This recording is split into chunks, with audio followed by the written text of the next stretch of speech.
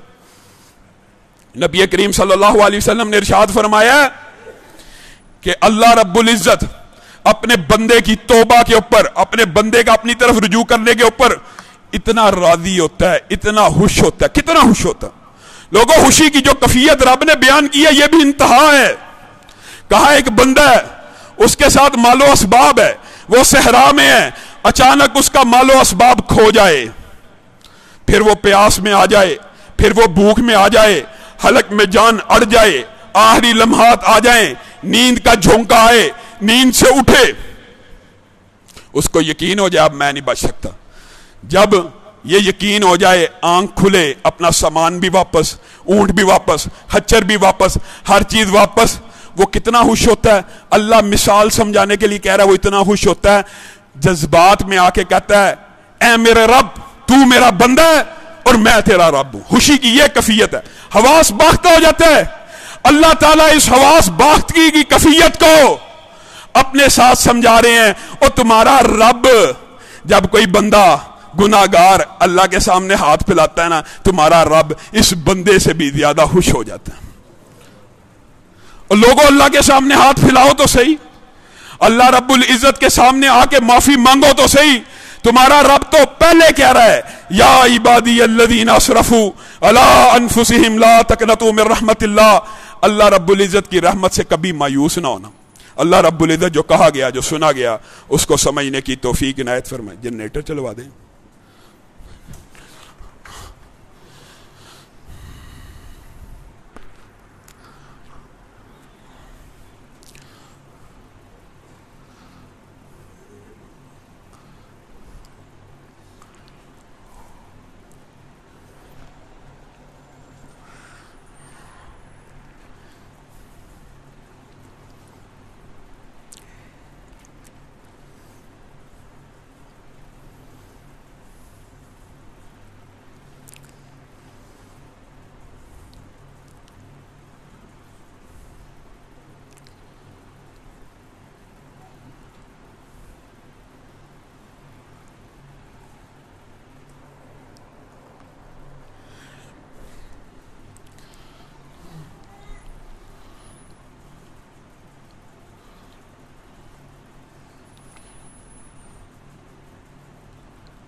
ان الحمد لله نحمده ونستعينه ونستغفره ونؤمن به ونتوكل عليه ونعوذ بالله من شرور انفسنا ومن سيئات اعمالنا من يهده الله فلا مضل له ومن يضلل فلا هادي له واشهد ان لا اله الا الله واشهد ان محمدا عبده ورسوله.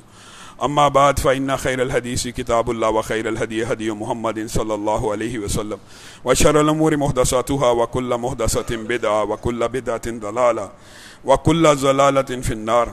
معزز سامعین گرامی قدر, گناہ تو ہم کرتے ہیں لیکن آپ کا رب نبی کریم صلی اللہ علیہ وسلم ارشاد فرماتے ہیں ان اللہ یبسط یدہ باللیل لیتوب مسیء النہار. رات ہوتی ہے, مغفرت کی دعا مانگنے کی دعا, توبہ کرنے کے لیے تو بندے کو ہاتھ پھیلانا چاہیے, لیکن اس کا رب اتنا رحمان ہے, اتنا رحیم ہے کہ ان اللہ یبسط یدہ باللیل, جب رات ہو جاتی ہے تمہارا رب اپنے ہاتھوں کو پھیلا دیتا ہے. کون ہے میرا بندہ گناہگار, مجھ سے توبہ کرے, میں اس کے دن کے گناہوں کو معاف کرتا ہوں. اسی پر بس ہے